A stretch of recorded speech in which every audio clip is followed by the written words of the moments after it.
Hello, how are you? I hope you guys are doing great. I, Prabhav Sharma, welcomes you all to the Civil Point Institute Indore. तो हमने एक नया subject शुरू किया था जो कि था फ्लूइड मैकेनिक्स और उसकी जो पहली यूनिट थी वो भी हमने शुरू कर दी थी। उसके पहले अगर आपको मैं अपने बारे में बताऊं तो ये सारी मेरी क्वालिफिकेशन है। तो चलिए शुरू करते हैं हम आज के सेशन को। तो बेसिकली जो कल हमने चीज़ें पढ़ी थी एक बार उनको क्विकली हम रिवाइज कर लेते हैं कि कौन कौन से कॉन्सेप्ट्स हमने देखे थे, उसके बाद हम आज के सेशन को आगे बढ़ाएंगे। हमने शुरू किया था यूनिट नंबर 1 जो कि था प्रॉपर्टीज ऑफ फ्लूइड। तो क्या-क्या चीज़ें हमने देखी थी एक बार क्विकली रिकैप करते हैं चीज़ों को। सबसे पहले हमने बात की थी आपसे कि इंट्रोडक्शन में कि फ्लूइड मैकेनिक्स होता क्या है? तो फ्लूइड मैकेनिक्स को हमने 2 टर्म्स में तोड़ दिया था। एक हमने लिया था फ्लूइड और दूसरा हमने लिया था मैकेनिक्स। तो पहले हमने समझने की कोशिश की थी कि फ्लूइड का क्या मतलब होता है ना? तो फ्लूइड का मतलब क्या होता है? Anything which can flow is called fluid. तो जो भी चीज़ बह सकती है उसी को हमने क्या बोल दिया था? फ्लूइड बोल दिया था। अब यहाँ पे हमने 2 चीज़ें पर फोकस किया था, एक तो सब्सटेंस और एक फ्लो। सब्सटेंस का मतलब क्या होता है? ऐसी चीज़ जिसका फाइनाइट मास हो, जिसका कुछ ना कुछ स्पेस हो और जिसको हम छू सकें, तो उसको हम सब्सटेंस बोलते हैं। तो और फ्लो को हमने डिफाइन किया था कि relative change of position of particle with respect to time. अगर आपका कोई भी पार्टिकल टाइम के साथ अपनी पोजीशन को चेंज कर रहा है, दैट मीन्स वो फ्लो कर रहा है। वो सब्सटेंस दैट मीन्स फ्लो कर रहा है। तो ये सारी क्वालिफिकेशन जो भी चीज़ रखेगी, उसको हम बोल देंगे कि वो क्या है? फ्लूइड है। तो ऐसी क्वालिफिकेशन पे हमारे सिर्फ 2 तरीके के मैटर खरे उतरे, जिसमें से एक था आपका लिक्विड और दूसरा था आपका गैस। लिक्विड में क्या होता है कि जिस भी शेप में आप लिक्विड को जिस भी कंटेनर में डालते हैं, वो उसका शेप को गेन कर लेता है। ठीक है? अगर आप लिक्विड में थोड़ा-सा भी फ़ोर्स लगाते हैं, तो वो फ्लो करने लगता है। अगर कोई वेसल में आपने लिक्विड को भरा और उस वेसल को अगर आपने टिल्ट किया, तो लिक्विड क्या करने लगता है वहाँ से? फ्लो करने लगता है। तो ये हमारा क्राइटेरिया फ्लो करने का फुलफिल करता है। साथ ही साथ मैंने आपको गैस का भी एग्ज़ाम्पल दिया था। गैस में क्या होता है कि जभी भी हम गैस की बात करते हैं, तो बेसिकली गैस भी क्या करती है? एक जगह से दूसरी जगह फ्लो करती है, क्योंकि आप कार्बन डाइऑक्साइड एक्सहेल कर रहे हैं तो वो फ्लो के फॉर्म में ही कर रहे हैं। CO2 इनहेल कर रहे हैं तो वो फ्लो के फॉर्म में ही कर रहे हैं। तो यहाँ से हमको समझ में आया कि जो फ्लूइड है वो आपका लिक्विड है और साथ ही साथ आपका गैस है। ठीक है? अब जो गैस होती है वो इनविजिबल होती है और जो आपका लिक्विड होता है वो फ्लूइड होता है। तो यहाँ से हमको फ्लूइड की डेफिनेशन समझ में आ गई थी। एक चीज़ और है, फ्लूइड का जो फ्लूइड जो होता है, अगर आप उसमें थोड़ा-सा भी स्ट्रेस लगाएँगे, तो fluid is something, it has negligible resistance, it has negligible resistance to shear stress. तो शियर स्ट्रेस के खिलाफ भी इसका जो रेजिस्टेंस होता है वो काफ़ी नेग्लिजिबल होता है। अगर आप थोड़ा भी शियर स्ट्रेस इसमें अप्लाई करते हैं तो फ्लूइड क्या होने लगता है? फ्लो होने लगता है। ठीक है? नेक्स्ट हमने देखा था कि मैकेनिक्स सॉरी हाँ, इसके बाद हमने कुछ की पॉइंट, कुछ जो हमारा एक्सट्रैक्ट था फ्लूइड का वो हमने निकाला था। तो सबसे पहला हमने देखा था कि फ्लूइड ऐसी चीज़ होती है जिसमें मास होता है।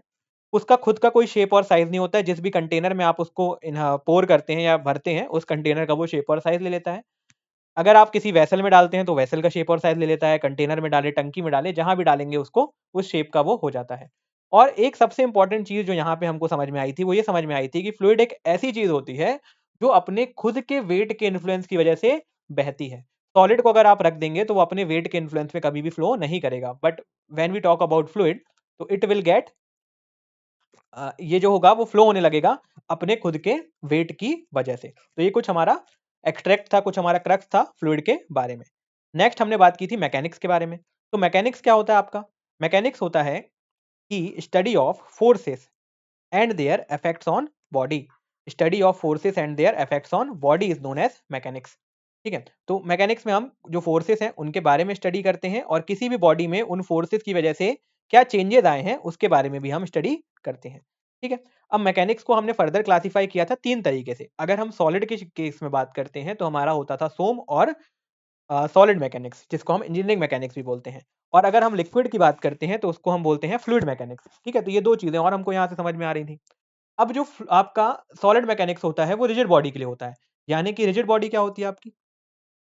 रिजिड बॉडी का मतलब होता है, रिजिड बॉडी का मतलब क्या होता है कि जैसे ये बॉडी है मान लीजिए, ठीक है? आपने इसमें फ़ोर्स लगाई, यहाँ से आपने फ़ोर्स लगाई। तो अब ये बॉडी में अगर मान लीजिए कोई डिफ़ॉर्मेशन हो भी गई ना, तो उसको हम कंसीडर नहीं करते हैं। तो उसको हम बोलते हैं इंजीनियरिंग मैकेनिक्स। और अगर उस डिफ़ॉर्मेशन को हम कंसीडर कर लें तो that is known as your SOM. Engineering mechanics का एग्ज़ाम्पल हो जाता था आपका डिस्प्लेसमेंट, वेलोसिटी, एक्सेलरेशन, और सोम का आपका एग्ज़ाम्पल हो जाता था स्ट्रेस और स्ट्रेन। लेकिन जब हम एफएम की बात करते हैं तो उसमें हम क्या करते हैं कि जो भी फ्लूइड के अंदर डिफॉर्मेशंस आई या जो भी स्ट्रेसेस जनरेट हुए या जो भी प्रेशर हमने लगाया, इन सब चीज़ों को जब हम स्टडी करते हैं तो that is known as fluid mechanics. तो फ्लूइड की प्रॉपर्टीज को स्टडी करना या जो भी हमने फ्लूइड के फोर्सेस लगाई फ्लूइड के ऊपर, उसकी वजह से जो भी इफेक्ट्स आए फ्लूइड के ऊपर, इन सारी स्टडीज को ही हम क्या बोलते हैं? फ्लूइड मैकेनिक्स बोलते हैं। ठीक है, तो यहाँ से हमको फ्लूइड मैकेनिक्स भी समझ में आ गया था।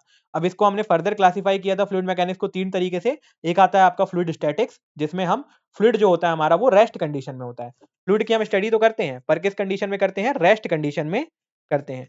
और अगर हम बात करें डायनेमिक्स की, तो फ्लूइड की स्टडी हम मोशन में करते हैं, यानी पानी जो है वो बह रहा है और उसकी हम स्टडी कर रहे हैं, लेकिन जिस फोर्स की वजह से वो मोशन कॉज हुआ है उसके बारे में हम बात नहीं करते हैं।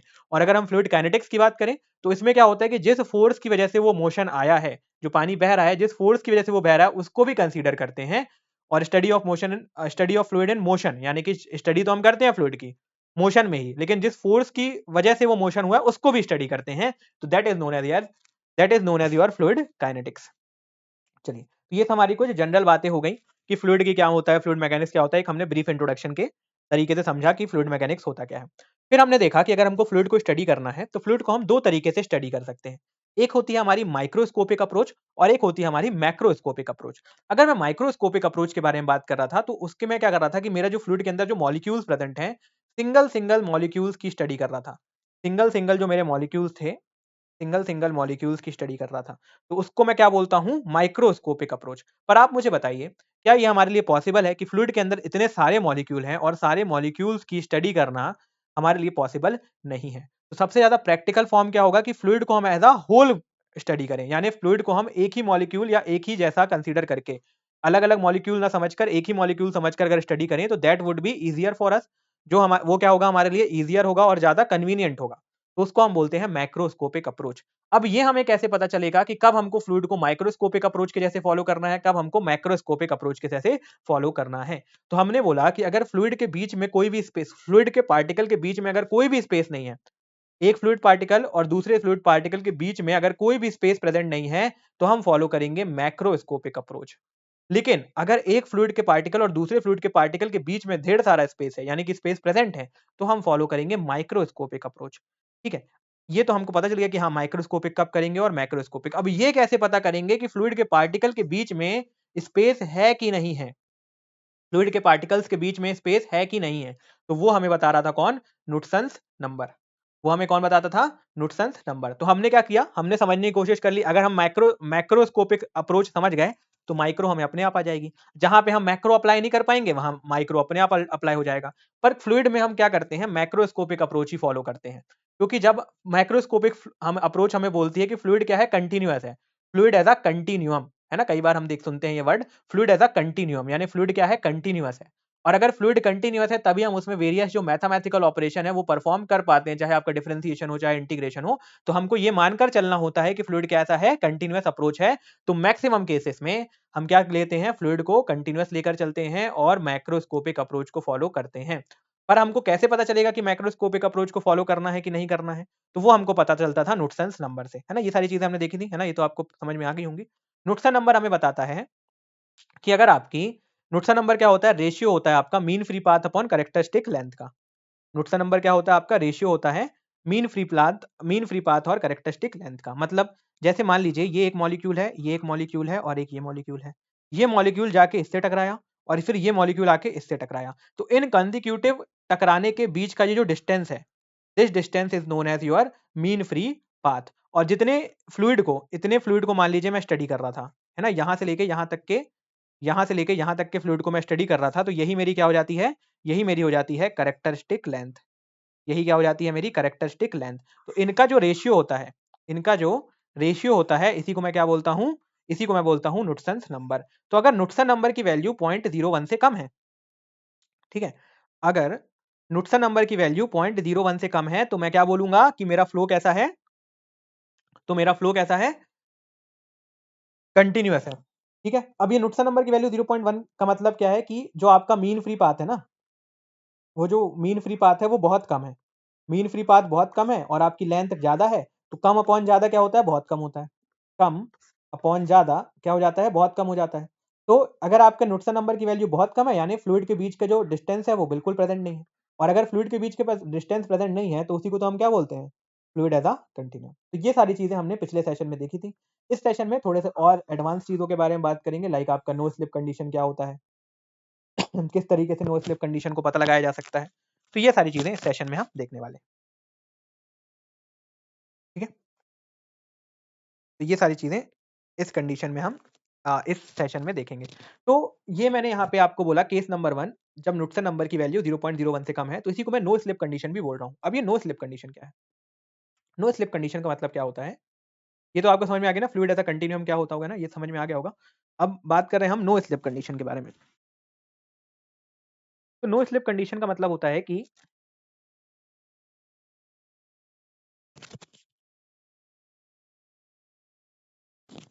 मान लीजिए आपका कोई सरफेस है,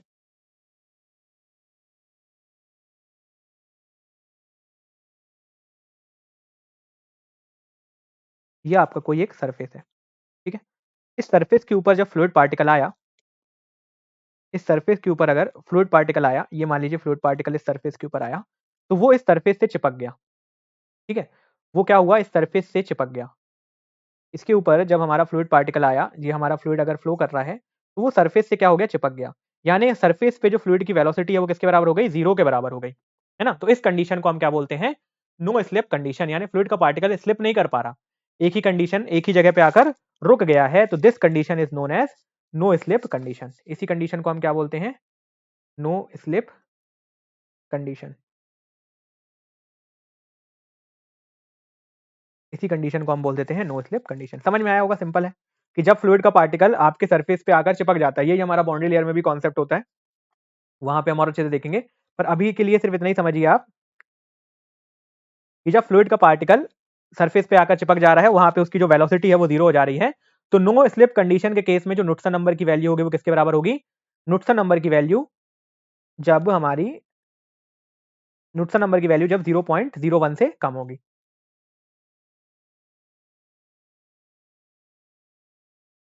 जब हमारा जो नुटसन नंबर है उसकी जो वैल्यू है वो 0.01 से कम होगी।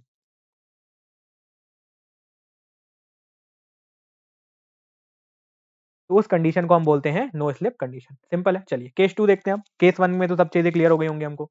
जब फ्लूइड के पार्टिकल्स के बीच में डिस्टेंस नहीं है तो उसको हम फ्लूइड एज अ कंटीन्यूअम बोलते हैं, और उस कंडीशन को हम क्या बोल देते हैं? नो स्लिप कंडीशन बोल देते हैं। चलिए नेक्स्ट मेरा केस नंबर 2 के बारे में बात करते हैं। नेक्स्ट क्या है हमारा? Case number 2। केस नंबर 2 को हम बोलते हैं कौन सी condition? Slip condition. Case number 2 को हम क्या बोलते हैं? स्लिप कंडीशन, या इसको हम बोल देते हैं स्लिप फ्लो। अब यहाँ पे जो नुटसन नंबर है उसकी जो वैल्यू है वो 0.01 से लेकर 10 के बीच में है।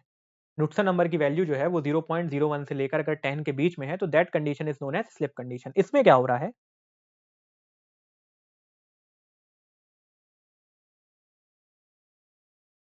इसमें क्या हो रहा है कि जब आपका फ्लूइड जो है, फ्लूइड का पार्टिकल जब सरफेस के कांटेक्ट में आ रहा है ना, तो वो रुक नहीं जा रहा। यहाँ पे वो रुक नहीं जा रहा, वो आगे बढ़ के और आगे चला जा रहा है, वो और आगे चला जा रहा है, यानी वो रुक नहीं रहा है। फ्लूइड का जो पार्टिकल है वो सरफेस के कांटेक्ट में आने के बाद रुक नहीं रहा है, तो इस कंडीशन को हम बोलते हैं स्लिप फ्लो। यानी फ्लो क्या कर रहा है? स्लिप कर रहा है। इसका मतलब ये है कि यहाँ पे जो वेलोसिटी है फ्लूइड के पार्टिकल की, है ना, यू यहाँ पे क्या है? यहाँ पे भी लिख लीजिए, यू यहाँ पे क्या है? Velocity of fluid particle. Velocity of fluid particle is known as U. ठीक है, उसको हम क्या बोल रहे हैं? यू बोल रहे हैं। तो यू यहाँ पे जीरो नहीं है, यू यहाँ पे जीरो नहीं है ना? फ्लूइड की जो वेलोसिटी है पार्टिकल की, वो सरफेस के कांटेक्ट में आने के बाद जीरो नहीं हो रही है। तो this condition is known as your slip slip flow. इस कंडीशन को हम क्या बोलते हैं? स्लिप फ्लो बोलते हैं। ठीक है,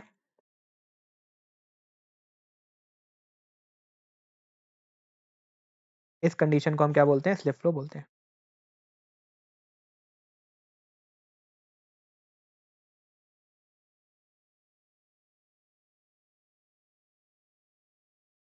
ठीक है, इसको बॉक्स बना लीजिए।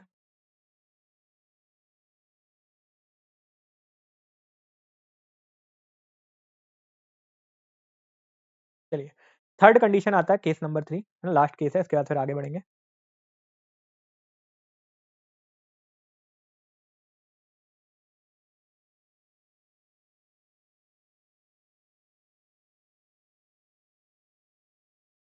केस नंबर 3 होता है आपका फ्री मॉलिक्यूलर फ्लो।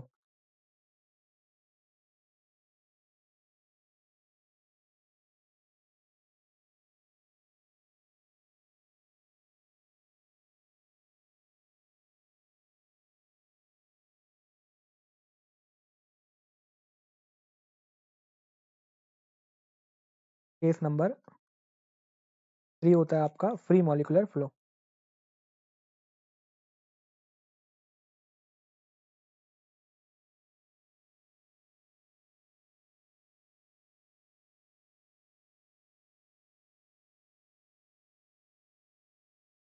ठीक है। अब फ्री मॉलिक्यूलर फ्लो में ज़्यादा कुछ नहीं है, Ku की जो आपकी वैल्यू है वो ग्रेटर देन क्या हो जाती है, 10 हो जाती है। Ku की वैल्यू जो होती है वो ग्रेटर देन क्या हो जाती है, 10 हो जाती है। तो उसको हम क्या बोल देते हैं, फ्री मॉलिक्यूलर फ्लो। ठीक है। यानी कि मॉलिक्यूल यहाँ पे ईजिली क्या कर पा रहा है, फ्लो कर पा रहा है, उसको कोई भी दिक्कत नहीं हो रही। तो यहाँ पे 3 चीज़ें समझी मैंने। अगर मेरी जो Ku की वैल्यू है, Ku की वैल्यू जो है वो लेस देन अगर 0.01 है तो उसे मैं बोलता हूँ स्लिप फ्लो। और फ्लूइड एज अ कंटिन्यूअम या continuous distribution of mass. Continuous distribution of mass लिख लीजिए। मास यानी क्या है, कंटिन्यूअसली डिस्ट्रीब्यूटेड है। ये मास ऐसे कंटिन्यूअसली डिस्ट्रीब्यूटेड है, उनके बीच में कोई गैप नहीं आ रहा। ठीक है। तो और कंटिन्यूअस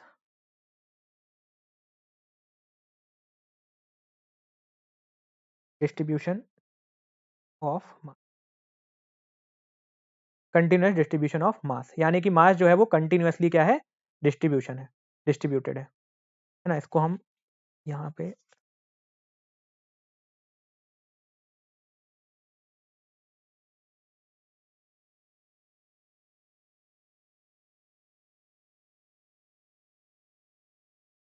इस तरीके से दिखा सकते हैं। ठीक है, कंटिन्यूअस डिस्ट्रीब्यूशन ऑफ मास। अगर आपकी जो Ku की वैल्यू है वो किसके किसके बीच में है, 0.1 से 10 के बीच में है अगर,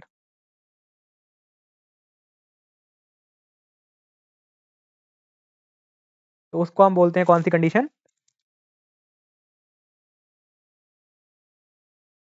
इसको हम बोलेंगे नो स्लिप फ्लो, है ना। ये होगा हमारा नो स्लिप फ्लो।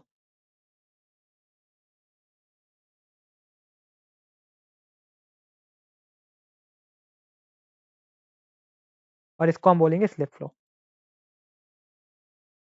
और जब हमारी Ku की वैल्यू ग्रेटर देन 10 होगी तो उसको हम क्या बोलेंगे, free molecular flow. Free molecular flow. और इसी को हम क्या बोल देंगे, इसी को हम बोल देंगे discontinuous distribution of mass. Discontinuous distribution of mass. वो कैसा होगा discontinuous distribution of mass,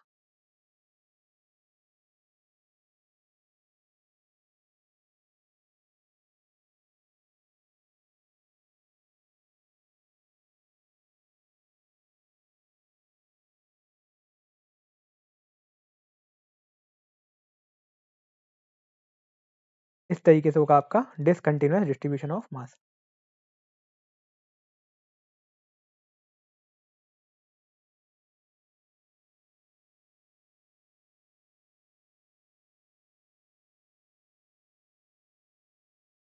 discontinuous distribution of mass. ठीक है।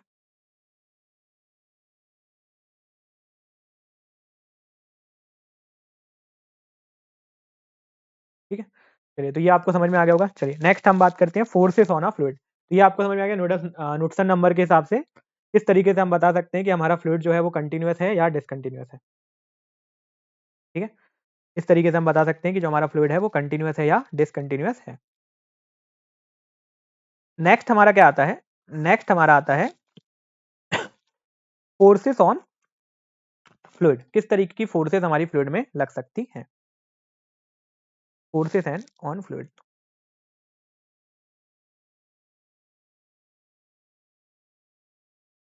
Forces on fluid. तो फ्लूइड के ऊपर दो तरीके की फोर्सेस लग सकती हैं। एक तो आपकी होती है surface force,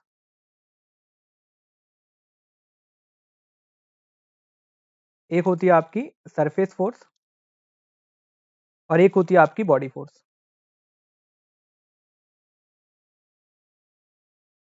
surface force, surface force का मतलब कि पूरे के पूरे सरफेस पे लग रही हो। जब जैसे एग्जांपल की बात करें तो प्रेशर है हमारे बॉडी पे, जो एयर जो प्रेशर एक्सर्ट कर रहा है वो सरफेस फोर्स है, ठीक है। और बॉडी फोर्स जो आपकी ग्रेविटेशनल फोर्स है ना, जो पर्टिकुलर पूरी किसी एक जगह पे लग रही हो, है ना, तो उसको हम ग्रेविटेशनल फोर्स बोलेंगे, यानी कि बॉडी फोर्स बोलेंगे। और अगर पूरे के पूरे सरफेस पे लग रही है तो उसको हम क्या बोलते हैं, सरफेस फोर्स बोलते हैं। तो किसी एक सरफेस पे बस लगे तो सरफेस फोर्स, और सिर्फ अगर एक बॉडी पे लगे तो बॉडी फोर्स, ठीक है। तो ये दो तरीके की फोर्स होती हैं। अब कई बार ना हमें बहुत ज्यादा कंफ्यूजन रहता है वेट और मास के बीच में, है ना, तो ये वो पहले हम क्लियर कर लें ताकि आगे हम डेंसिटी, वेट डेंसिटी वगैरह पढ़ें तो हमको ये ना समझ में ये दिक्कत ना हो कि ये क्या हमारा वेट है और क्या मास है। तो वेट वर्सेस मास, वेट वर्सेस मास। देखिए अगर मैं वेट की बात करूं ना, तो वेट एक तरीके की क्या है, फोर्स है। लेकिन अगर मैं मास की बात करूं तो मास क्या है, एक तरीके की यूनिट ऑफ क्वांटिटी है। मास क्या है आपका, unit of quantity, unit of quantity, ठीक है, यूनिट ऑफ क्वांटिटी। और जो आपका वेट है, वेट क्या है आपका, measure of force, measure of force, ठीक है। तो वेट क्या है आपका, मेजर ऑफ फोर्स। तो वेट जो होता है ना वो अलग अलग जगहों पे, अलग अलग प्लैनेट्स में, अलग अलग जगहों पे अलग अलग होगा। पर जो मास होगा वो यूनिवर्सल कांस्टेंट रहता है। अगर आप इंडिया मतलब अगर आप अर्थ की बात करें तो भी मास सेम होगा, आप मून पे जाओगे तो भी मास सेम रहेगा, अगर आप मार्स में जाओगे तो भी मास सेम होगा। पर जो वेट होता है वो डिफरेंट होता है।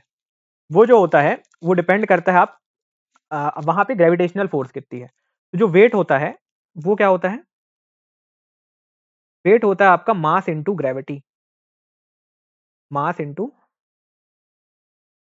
ग्रेविटी। वेट क्या होता है आपका, मास इंटू ग्रेविटी। यानी मास को जब हम ग्रेविटी के साथ मल्टीप्लाई कर देते हैं तो उसको हमको क्या मिल जाता है, वेट। वेट एक तरीके से क्या है, weight is a force exerted by body. Weight क्या है, force exerted by body, force जो बॉडी एक्सर्ट करेगी कहां पे, जो किस पे डिपेंड करेगा, ग्रेविटी पे, depends on gravity, depends on gravity. तो weight is the force exerted by body depends on gravity, ठीक है। तो आपने देखा होगा कि जो मास की यूनिट होती है, यूनिट ऑफ जो मास होता है वो क्या होता है आपका, किलोग्राम होता है। यूनिट ऑफ मास जो होता है आपका वो क्या होता है, किलोग्राम होता है। पर यूनिट ऑफ वेट क्या होता है, न्यूटन होता है। और न्यूटन किसकी यूनिट होती है, फोर्स की। यूनिट ऑफ वेट क्या होता है आपका, न्यूटन। तो फोर्स और वेट में सॉरी, वेट और मास में क्या डिफरेंस है कि मास एक तरीके की क्वांटिटी को डिनोट करता है। मास जो होता है वो हर जगह सेम रहेगा, कहीं पे भी आप बात करेंगे तो मास हमेशा सेम रहेगा। तो mass is always constant,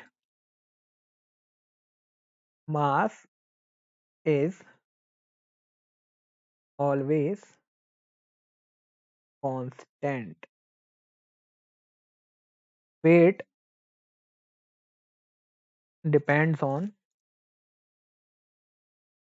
gravitational pull.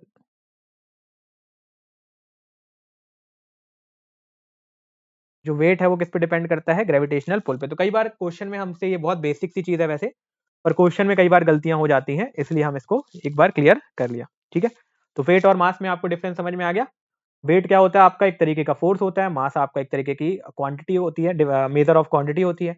Wait जो होता है वो हर जगह अलग अलग होता है, मास हमेशा कांस्टेंट होता है। वेट की यूनिट आपकी केजी होती है और मास की यूनिट आपकी न्यूटन होती है। अगर आप मास में मल्टीप्लाई कर देंगे ग्रेविटी का तो आपको क्या मिल जाता है, वेट मिल जाता है।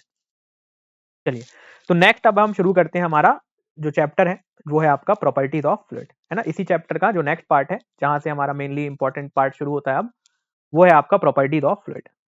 ठीक है, तो अब हम शुरू करने वाले हैं आपका प्रॉपर्टीज ऑफ फ्लूइड। ठीक है, इंपॉर्टेंट है, यहाँ से थोड़ा सा ध्यान ज़्यादा देंगे। फ्लूइड नहीं, प्रॉपर्टीज ऑफ फ्लूइड लिखते थे।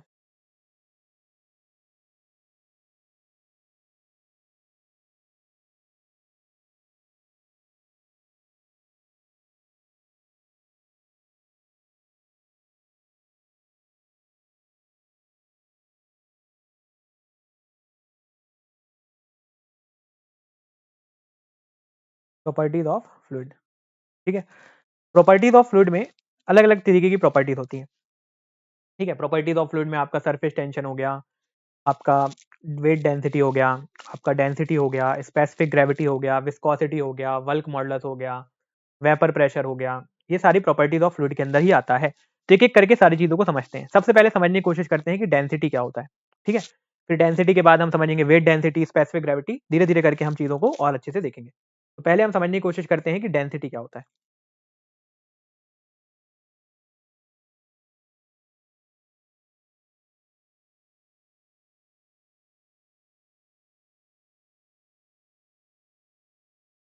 First of all we will be talking about density. पहला हम बात करेंगे डेंसिटी के बारे में।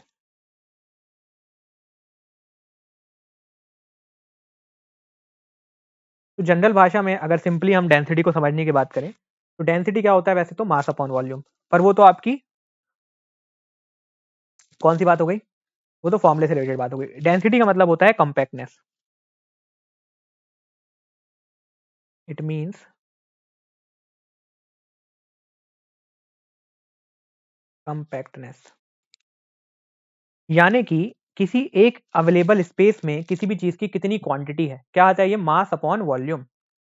मास अपॉन वॉल्यूम, तो यानी इस वॉल्यूम में, मान लीजिए एक वॉल्यूम है, तो इस वॉल्यूम में किसी भी चीज का कितना मास प्रेजेंट है, जितना ज्यादा मास प्रेजेंट होगा उतनी ज्यादा क्या होगी, डेंसिटी होगी। एग्जांपल के तौर पे अगर मैं लिक्विड की बात करूं, अगर आपने एक कंटेनर में लिक्विड भरा हुआ है, किसी भी एक पर्टिकुलर वॉल्यूम में कितना मास प्रेजेंट है, वही आपको क्या बताता है, डेंसिटी बताता है। डेंसिटी मतलब कि आपका क्या हो गया, कंपैक्टनेस, यानी किसी भी चीज, कोई भी चीज कितनी ठोस है। जैसे अगर आप नमक की बात करें, अगर हम नमक के जो ढेला होता है उसकी बात करें, तो वो बहुत ही ज्यादा क्या दिखता है हमें, कंपैक्ट दिखता है। पानी की बात करेंगे तो उतना ज्यादा उसमें कंपैक्ट नहीं होता है ना। नमक के ढेले के अंदर अगर आप कोई और चीज ऐड करना चाहेंगे तो ऐड हो पाएगी, नहीं हो पाएगी, क्योंकि उसमें कंपैक्टनेस इतनी ज्यादा है, उसके अंदर पर्टिकुलर जो स्पेस अवेलेबल है उसमें उस पर्टिकुलर चीज का मास इतना ज्यादा है कि और एडिशनल मास हम उसमें ऐड नहीं कर सकते। लेकिन अगर मैं पानी की बात करूं, तो पानी के ऊपर अगर आप किसी चीज को ऐड करना चाहें, उसमें डाइल्यूट करके उसको मिलाना चाहें तो मिल जाता है, क्योंकि पानी के अंदर जितना स्पेस अवेलेबल है, मास उतना ज्यादा नहीं है। तो डेंसिटी क्या होती है, इट मींस कंपैक्टनेस, यानी कोई भी चीज कितनी कंपैक्ट है, कितनी पास पास है, कितनी ठोस है। इसको हम इस तरीके से भी समझ सकते हैं कि किसी भी पर्टिकुलर अवेलेबल स्पेस में, वॉल्यूम क्या होता है, स्पेस होता है, तो किसी भी पर्टिकुलर अवेलेबल स्पेस में उस चीज की क्वांटिटी कितनी प्रेजेंट है, उस पर्टिकुलर स्पेस में क्वांटिटी कितनी प्रेजेंट है। जैसे गैस की मैं बात करूं, तो गैस की डेंसिटी बहुत नेग्लिजिबल होती है, क्योंकि जो हमारे पास स्पेस अवेलेबल होता है उसमें गैस की क्वांटिटी बड़ी कम है, तो इसलिए उसकी जो डेंसिटी है वो बहुत कम है। लेकिन यहीं पे मैं जैसे नमक के डिल्ले की बात कर रहा था, तो उसमें क्या होता है कि जो स्पेस अवेलेबल है उसमें जो डेंसिटी है वो बहुत ज्यादा प्रेजेंट है। तो यही आपका बेसिकली क्या हो जाता है, डेंसिटी। ठीक है, तो डेंसिटी क्या होता है आपका, मास अपॉन वॉल्यूम। डेंसिटी क्या हो जाता है, मास अपॉन वॉल्यूम।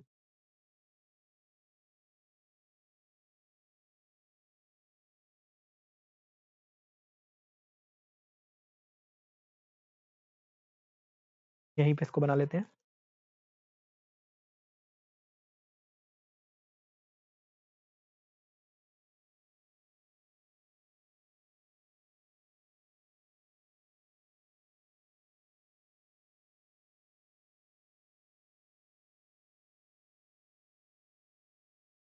नोट्स आप साथ साथ में बनाते जाइएगा, तो आपको काफी आसानी होगी आगे समझने में। जब आप रिवाइज करेंगे चीजों को तो और अच्छे से रिवाइज कर पाएंगे। और डेंसिटी को हम डिनोट किससे करते हैं, डेंसिटी को हम डिनोट करते हैं रो से।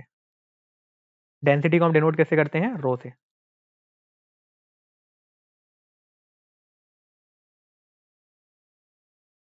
Density equals to mass upon volume.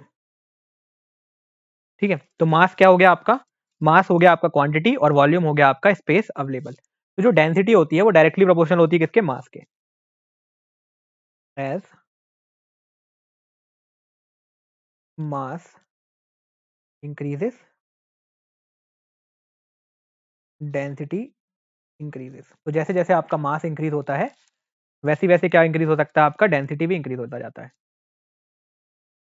ठीक है, जैसे जैसे आपका मास इंक्रीज होता है वैसे वैसे आपका डेंसिटी भी इंक्रीज होता जाता है।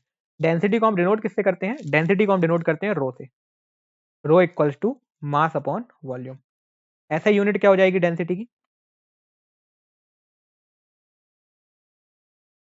मास की यूनिट क्या होती है आपका केजी, और वॉल्यूम की यूनिट क्या होती है मीटर क्यूब। अगर मैं सीजीएस में बात करूं तो सीजीएस में यूनिट क्या होती है मेरी ग्राम, और ये क्या हो जाएगी सेंटीमीटर क्यूब। तो इसको मैं क्या बोल सकता हूँ, ग्राम पर सीसी भी बोल सकता हूँ, ग्राम पर सीसी भी बोल सकता हूँ। तो ये मेरी क्या हो गई यूनिट ऑफ डेंसिटी। ठीक है, ये क्या हो गई मेरी यूनिट ऑफ डेंसिटी। अब इसके अलावा एक चीज आपको और याद रखनी है, डेंसिटी ऑफ वाटर, है ना, कई बार हमसे डेंसिटी ऑफ वाटर भी पूछ लिया जाता है। तो डेंसिटी ऑफ वाटर क्या होता है,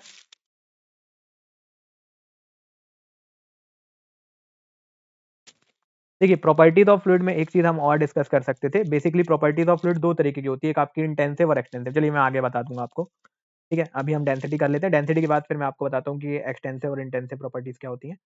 और बेसिकली जो डेंसिटी हो गई आपकी मास अपॉन वॉल्यूम। ठीक है,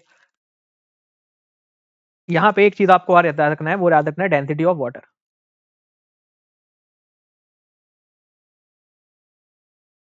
जो डेंसिटी ऑफ वाटर होती है वो कितनी होती है, 1000 केजी पर मीटर क्यूब। पर ये स्टेटमेंट जो हमने लिखा 1000 केजी पर मीटर क्यूब, ये गलत है ना, जब तक हम यहाँ पे डिनोट नहीं कर रहे at the rate 4 degree Celsius. तो अब बात आती है कि 4 डिग्री सेल्सियस ही में हम क्यों बता रहे हैं। 4 डिग्री सेल्सियस जो होता है उसमें डेंसिटी जो होती है वो मैक्सिमम होती है। ठीक है, डेंसिटी जो वाटर की होती है, density of water is maximum at 4 degree Celsius.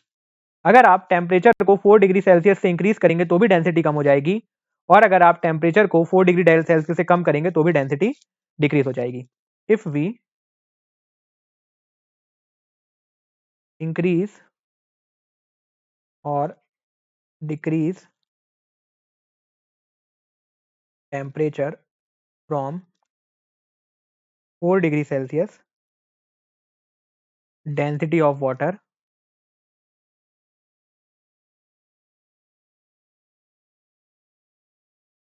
Will get decrease. जो डेंसिटी है वाटर की वो डिक्रीज होगी। अब इसमें एक चीज और समझना है आपको, एक चीज और समझना है कि ये ऐसा क्यों होता है। तो it is due to hydrogen bond.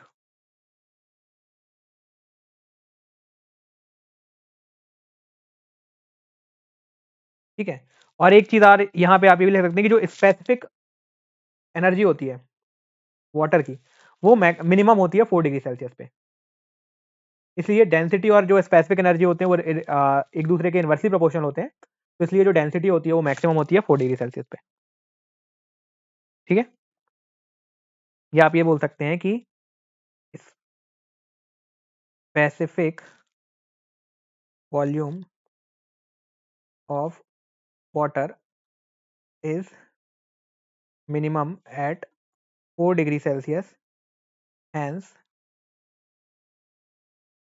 Density is maximum at 4 degree Celsius. Density is maximum at 4 degree Celsius. Next आता है आपका relation of density with temperature. Relation of density with temperature. हाँ, एक अपन ने एयर का भी नहीं देखा। तो डेंसिटी ऑफ एयर क्या होती है आपकी, डेंसिटी ऑफ एयर भी आपसे पूछ सकता है 1.24, या कहीं जगह आपको 1.21 भी देखेगा, 1.2 लिख लेते हैं हम।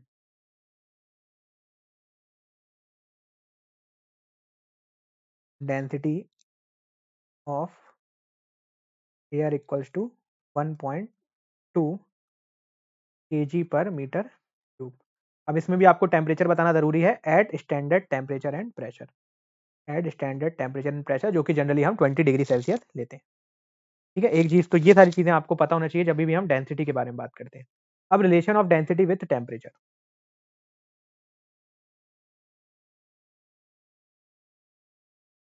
Relation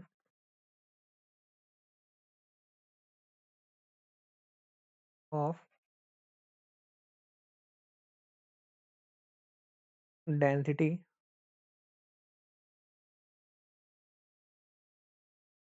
with temperature. तो क्या रिलेशन होता है आपका डेंसिटी का टेम्परेचर के साथ?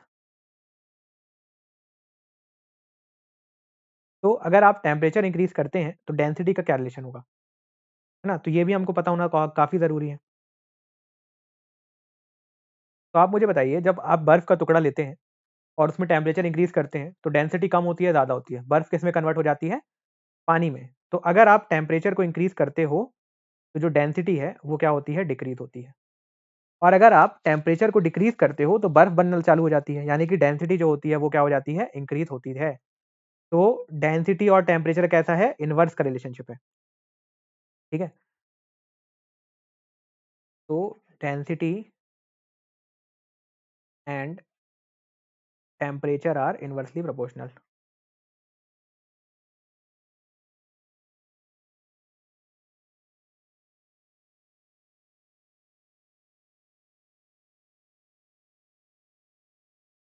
ठीक है, डेंसिटी और टेम्परेचर क्या होता है? इनवर्सली प्रोपोर्शनल होता है। ठीक, ये पॉइंट भी आपके लिए काफी इंपॉर्टेंट है कि रिलेशन कैसा होता है आपका डेंसिटी और टेम्परेचर का। और अगर प्रेशर की बात करें तो जैसे जैसे आप प्रेशर इंक्रीज करते हैं तो डेंसिटी क्या होती है? इंक्रीज होती है। ठीक है, with pressure density increases with pressure, with increase in pressure. ठीक है, ये हमारी हो गई किसकी बात? डेंसिटी की बात। जितनी भी रिलेटेड इंपॉर्टेंट चीजें थी सारी हमने कवर कर ली यहाँ पे। अब एक चीज यहाँ पे आप प्रॉपर्टीज ऑफ फ्लूइड के बारे में बात करें तो characteristic of continuous fluid which are independent of the motion of the fluid are called basic properties. तो बेसिक प्रॉपर्टीज क्या होती हैं आपकी? कैरेक्टरिस्टिक्स होते हैं एक तरीके से ये,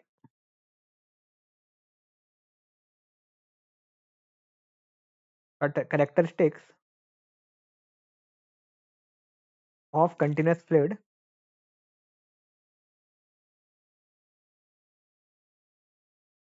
कैरेक्टरिस्टिक्स ऑफ कंटिन्यूअस फ्लूइड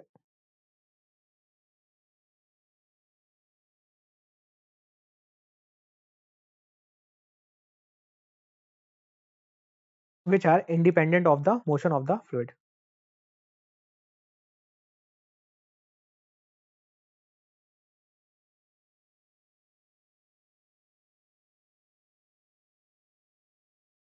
ये मोशन ऑफ फ्लूइड पे डिपेंड नहीं करते। अगर आपका फ्लूइड का मोशन भी हो रहा होगा तो ये सारी चीजें कांस्टेंट रहेंगी। अगर डेंसिटी ऑफ वाटर, अगर मान लीजिए स्थिर है पानी, है ना, चल नहीं रहा है पानी, तो जो डेंसिटी होगी पानी की वही चलते हुए पानी की भी डेंसिटी होगी, है ना? तो अगर आपका डेंसिटी जो है वो हमेशा कांस्टेंट रहेगी। तो characteristic of continuous fluid which are independent of motion of fluid, जो कि मोशन ऑफ फ्लूइड पे डिपेंड नहीं करते। चलिए एक चीज और यहाँ पे हम समझते हैं, है ना, एक चीज और समझते हैं हम यहाँ पे।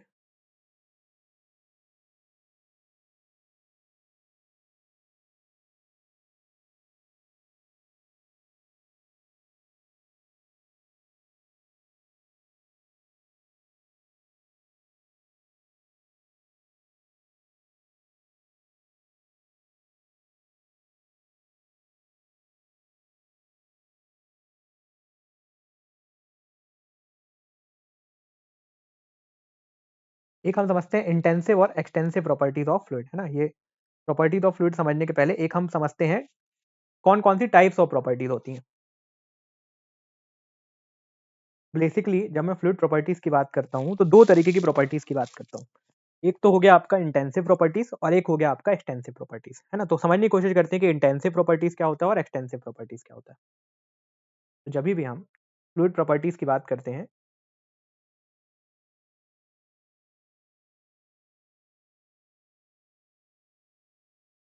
जब भी हम फ्लूइड प्रॉपर्टीज की बात करते हैं तो फ्लूइड प्रॉपर्टीज क्या हो गए? आपके कैरेक्टरिस्टिक्स ऑफ फ्लूइड, है ना। सिंपल भाषा में अगर आप ज्यादा समझना ज़्यादा इसको डीप में वो नहीं करना चाहते। तो जो उसके कैरेक्टरिस्टिक्स हैं फ्लूइड के, वही क्या होते हैं, फ्लूइड प्रॉपर्टीज होते हैं। तो फ्लूइड प्रॉपर्टीज क्या हो गई आपकी, characteristics of fluid, characteristics of fluid,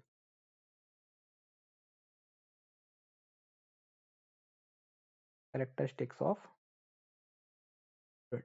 अभी जो फ्लूइड होती है ना, ये दो तरीके के होते हैं, एक आपके होते हैं इंटेंसिव फ्लूइड और एक आपके होते हैं एक्सटेंसिव फ्लूइड। एक आपके होते हैं इंटेंसिव और एक आपके होते हैं एक्सटेंसिव।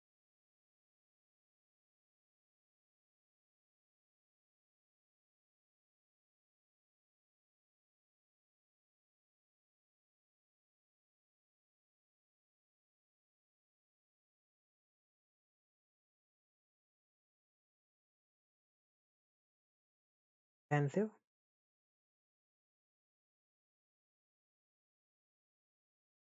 और दूसरे होते हैं आपके एक्सटेंसिव।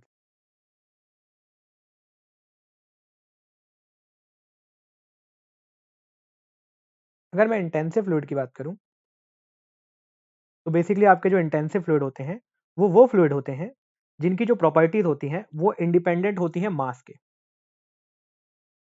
ठीक है, तो आपके इंटेंसिव प्रॉपर्टीज या इंटेंसिव, हाँ, intensive properties of fluid are those properties does not which are depend independent of the mass of the fluid system. Properties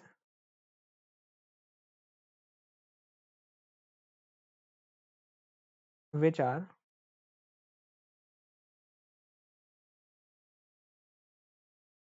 independent of the mass of the fluid system।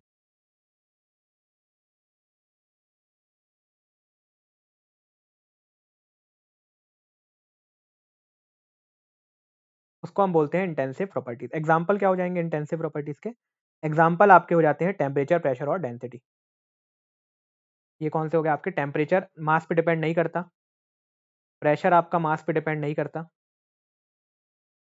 Density भी आपका मास पे depend नहीं करता। मतलब density mass पे depend करता है, पर बेसिकली अगर इतना मास की जो, मान लीजिए वाटर लिया हमने, तो छोटे से वाटर के टुकड़े की जो डेंसिटी होगी, थोड़े से वाटर की जो डेंसिटी होगी, और पूरे वाटर की डेंसिटी भी उतनी होगी, है ना। तो क्वांटिटी पे डिपेंड नहीं कर रहा, कितनी भी क्वांटिटी ऑफ वाटर लेकर आओ आप, उसकी जो डेंसिटी होगी वो 1000 ही होगी।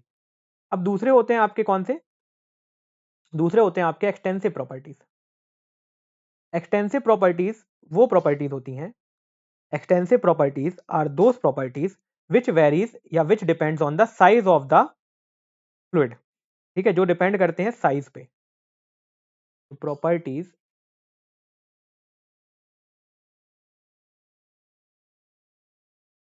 whose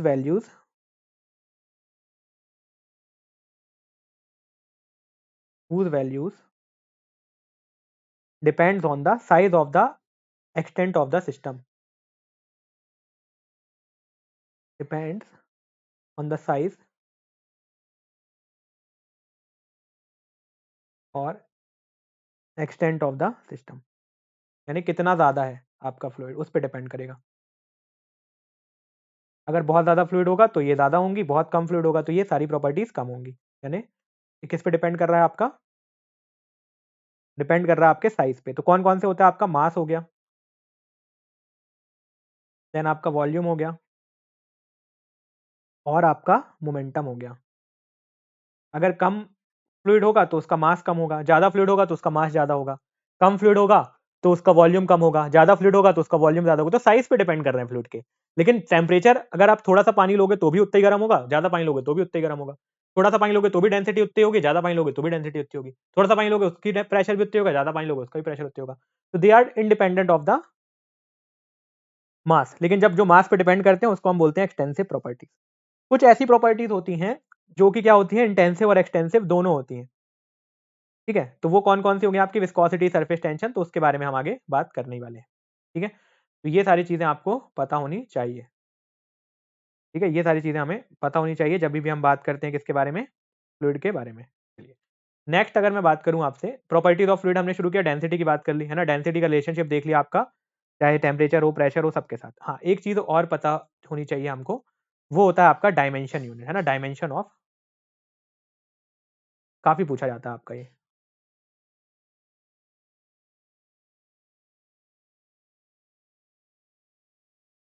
dimension of density. Dimension निकालते आपको आता होगा? कैसे निकालते हैं डायमेंशन हम? देखिए, 3 यूनिट होती है डायमेंशन में, एक होता है मास, दूसरा होता है आपका लेंथ और तीसरा होता है टाइम, ठीक है? मास यानी कि आपका किलोग्राम में जो भी है, लेंथ यानी आपका जो मीटर में है और टाइम जो आपका यानी सेकंड में है। अगर मैं बात करूँ किसकी डेंसिटी के बारे में, तो डेंसिटी क्या है आपका मास अपॉन वॉल्यूम। तो मास की यूनिट तो सीधे-सीधे केजी होती है, वॉल्यूम की यूनिट क्या होती है मीटर क्यूब। तो मास आपका कितना हो गया यहाँ पे 1 हो गया और आपका जो मीटर क्यूब है वो लेंथ है, तो लेंथ कितना हो गया 3 हो गया। पर क्यों होगा अपॉन में होगा तो -3 हो जाएगा। तो m1 l-3 आपकी क्या हो जाएगी, इसकी डायमेंशनल यूनिट हो जाएगी, है ना? ये बनता होगा आपको खैर, फिर भी मैंने आपको एक बार बता दिया। तो ये क्या हो जाएगी इसकी डायमेंशनल यूनिट, m आपका क्या है 1 है और l क्या है आपका 3 है। m1 l3 l-3 और 2 0। हमेशा m पहले लिखते हैं फिर l लिखते हैं और फिर t लिखते हैं। तो ये इसकी डायमेंशनल यूनिट हो गई विस्कोसिटी सॉरी मास डेंसिटी की, है ना? इसको कई बार डेंसिटी और कई बार मास डेंसिटी भी बोलते हैं। कई बार इसको डेंसिटी और कई बार हम इसको मास डेंसिटी भी बोलते हैं।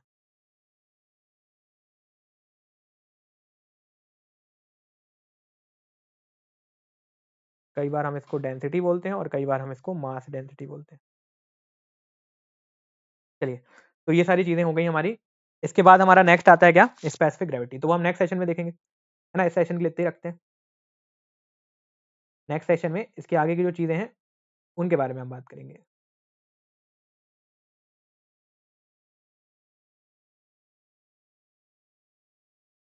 एक बार चीज़ों को एक बार रिवाइज़ कर लेते हैं। चलिए एक एक चीज़ हम और कवर कर लेते हैं। आपका नेक्स्ट भी हम कवर कर लेते हैं वेट डेंसिटी।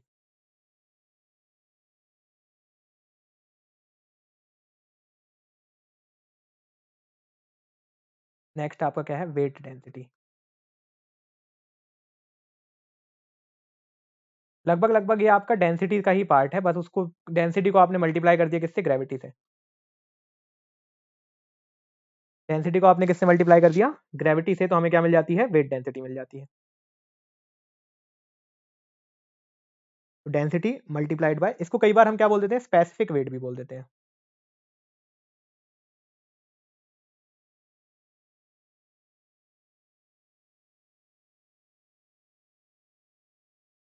तो कई बार हम स्पेसिफिक वेट भी बोल देते हैं। तो ये क्या होता है? रेशियो होता है आपका, है ना? कुछ नहीं है आपका, अभी हम मास के रिस्पेक्ट में बात कर रहे थे, अगर हम वेट के रिस्पेक्ट में बात करने लगे तो वो हमारा वेट डेंसिटी हो जाता है। तो ये क्या हो जाएगा आपका? Ratio of weight and volume. तो ये भी आपके कॉम्पैक्टनेस को ही बताएगी। जितना ज़्यादा आपका जितना ज़्यादा आपका वेट डेंसिटी होगा, उतना ज़्यादा आपका जो पार्टिकल है वो क्या होगा? कॉम्पैक्ट होगा। ठीक है? तो इसको हम डिनोट किससे करते हैं? गामा से डिनोट करते हैं। Gamma equals to weight upon volume.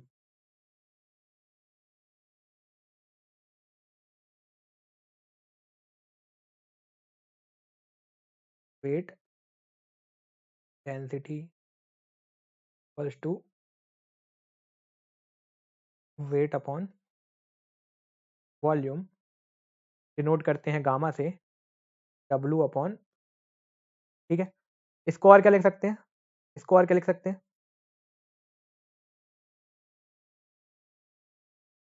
इसको हम वेट को क्या लिख सकते हैं? मास इंटू ग्रेविटी भी लिख सकते हैं।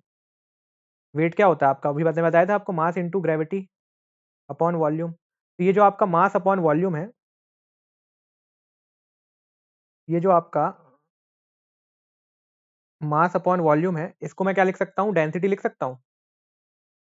ये क्या है? डेंसिटी है।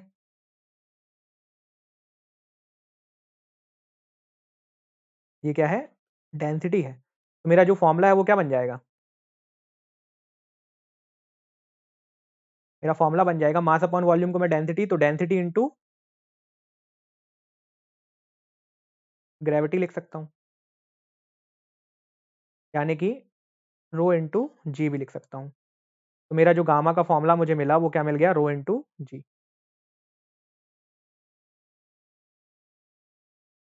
गामा का फॉर्मूला क्या मिल गया मेरे को? रो इंटू जी। ठीक है, इजी है। मास अपॉन वॉल्यूम को क्या लिख दिया, डेंसिटी लिख दिया, और डेंसिटी इंटू ग्रेविटी मेरा फॉर्मूला हो गया, तो रो इंटू जी भी लिख सकता हूँ मैं इसको, ठीक है, रो इंटू जी भी लिख सकता हूँ। इसके अलावा इसकी एसआई यूनिट क्या हो जाएगी,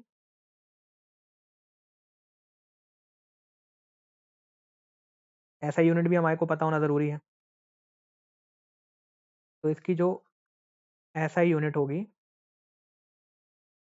वेट की यूनिट क्या होती है, न्यूटन, और वॉल्यूम की क्या होती है, मीटर क्यूब। तो न्यूटन पर मीटर क्यूब इसकी एसआई यूनिट हो जाएगी, ठीक है, न्यूटन पर मीटर क्यूब क्या हो जाएगी इसकी एसआई यूनिट। इसका डायमेंशनल फॉर्मूला क्या हो जाएगा,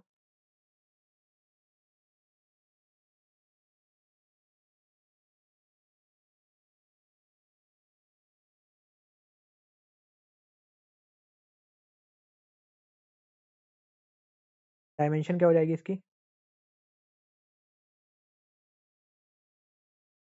डायमेंशन ऑफ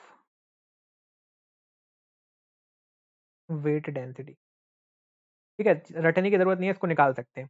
न्यूटन क्या हो गया आपका, न्यूटन हो गया आपका फोर्स, और मीटर क्यूब क्या हो गया आपका वॉल्यूम। तो चलिए, ये तो वॉल्यूम का आपका एल की पावर 3 हो गया, ये तो खत्म, इससे हमको कोई मतलब नहीं है, ये तो आसान था। अब फोर्स की क्या होती है आपकी डायमेंशन, फोर्स होता है आपका मास इंटू एक्सेलरेशन, फोर्स क्या होता है आपका, मास इंटू एक्सेलरेशन, मास यानी कि m1 हो गया, एक्सेलरेशन क्या होता है आपका, एक्सेलरेशन होता है आपका मीटर पर सेकंड स्क्वायर, यानी यहाँ पे मीटर यानी क्या हो गया, लेंथ हो गई, तो लेंथ 1 हो गया, और टी यहाँ पे 2 हो गया। तो यहाँ पे अगर फोर्स की मैं डायमेंशन निकालता हूँ, तो फोर्स की डायमेंशन क्या मिलती है मेरे को, m1 L1 और t minus two, m1 L1 t minus two मेरी किसकी हो गई, ये फोर्स की हो गई, और इसको मैं डिवाइड कर दूं किससे, वॉल्यूम से, यानी L की पावर 3 से, L की पावर 3 से डिवाइड करूंगा तो m1 L की पावर माइनस टू और t की पावर माइनस टू, ये मेरी क्या हो जाएगी, यूनिट हो जाएगी, क्या यूनिट हो जाएगी, m1 L की पावर माइनस टू और t की पावर भी माइनस टू। तो मेरी डायमेंशन क्या बन गई, समझ में आ गया होगा ये आपको। फोर्स में क्या किया हमने, पहले इसको तोड़ दिया, फोर्स अपॉन वॉल्यूम, तो वॉल्यूम की तो मुझे पता है मीटर क्यूब, न्यूटन में क्या होता है आपका, मास इंटू एक्सेलरेशन, मास का क्या यूनिट होता है, मास आपका मास ही होगा, यानी 1 kg, है ना, मास यानी केजी, तो मास का तो रहेगा मास, एक्सेलरेशन क्या होता है, मीटर पर सेकंड स्क्वायर, तो मीटर यानी कि लेंथ यानी L1, सेकंड स्क्वायर यानी कि टाइम यानी T2। तो इसको जब हमने सिंप्लीफाई किया तो हमको क्या मिल गया, तो हमें मिल गया, अगर हम इसको सिंप्लीफाई करेंगे तो हमें क्या मिल जाएगा, m1 L माइनस टू और t माइनस टू, तो ये इसकी क्या होती है, डायमेंशनल यूनिट होती है, ठीक है। इसके अलावा अगर मैं बात करूं किसके बारे में, density of water, density sorry weight density of water, तो वेट डेंसिटी ऑफ वाटर क्या होगी,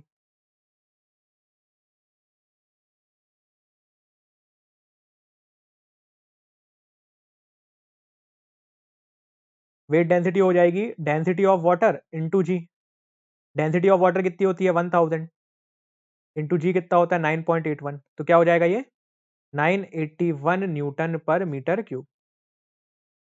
और इसको जब हम सिंप्लीफाई करेंगे, अगर मैं इसको किलो न्यूटन में लिखना चाहता हूँ, 981 न्यूटन पर मीटर क्यूब को अगर मैं किलो न्यूटन में लिखना चाहता हूँ, तो वो क्या हो जाएगा 9.81 किलो न्यूटन पर मीटर क्यूब, 9.81 किलो न्यूटन पर मीटर क्यूब, ठीक है। इसी तरीके से अगर आप एयर की चाहें तो उसको भी निकाल सकते हैं इनटू ग्रेविटी करके, है ना, 1.2 इंटू 1000, तो वो क्या हो जाएगी आपकी, सॉरी 1.2 इंटू 9.81, है ना, तो वो आपका आ जाएगा डेंसिटी ऑफ, आपका density of air, sorry weight density of air, ठीक है। तो ये सारी चीजें यहाँ पे हमारे लिए इंपॉर्टेंट थी, ठीक है। इसके बाद वाली यूनिट में हम स्पेसिफिक ग्रेविटी के बारे में बात करेंगे, वेट डेंसिटी के बारे में हमने बात कर ली, इसके बाद वाली यूनिट में हम स्पेसिफिक ग्रेविटी के बारे में बात करेंगे। एक बार अगर चीज़ों को रिवाइज करें कि आज हमने क्या-क्या देखा इस सेशन में, तो बेसिकली हमने स्लिप फ्लो के बारे में बात की, है ना? जब आपका जो नुडसन नंबर है वो 0.01 से लेके 10 के बीच होता है तो स्लिप फ्लो होता है। यानी कि जो पार्टिकल्स हैं फ्लूइड के वो आपके सरफेस के साथ चिपकते नहीं हैं, आगे बढ़ते रहते हैं। सेकेंडली फिर हमने बात की आपकी फ्री मॉलिक्यूलर फ्लो के बारे में, तो जब आपका नुडसन नंबर 10 से ज़्यादा होता है तो मॉलिक्यूलर फ्लो कैसा होता है? फ्री होता है। ठीक है? ये आप चाहें तो याद रख सकते हैं। तो थोड़ा-सा हम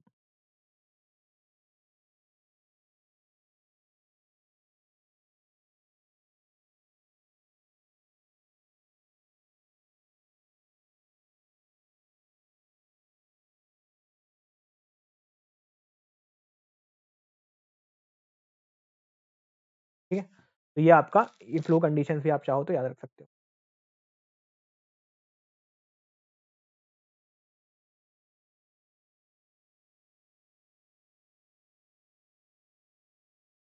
ठीक है? ये भी आप याद रखिएगा। बाकी इसके अलावा फिर हमने फोर्सेस के बारे में बात की, वेट और मास में डिफरेंस क्या होता है वो बात की हमने। फ्लूइड की प्रॉपर्टीज़ के बारे में बात की, इंटेंसिव और एक्सटेंसिव, और फिर हमने डेंसिटी और आपका वो सारी चीज़ें देखी, और फिर हमने देखा आपका वेट डेंसिटी या स्पेसिफिक वेट। इसके आगे वाले सेशन में हम फिर स्पेसिफिक ग्रेविटी वगैरह की बात करेंगे। इस सेशन के लिए इतने ही रखते हैं, ठीक है? नेक्स्ट सेशन में इसके आगे से हम इसको कंटिन्यू करेंगे। उम्मीद करता हूँ सेशन आपको पसंद आया होगा, और कोई भी अगर कमिशन या कोई भी अगर सजेशन या सुझाव हो तो प्लीज़ आप कॉन्टैक्ट करिएगा, ठीक है? Thank you so much. All the best, have a great day and keep smiling.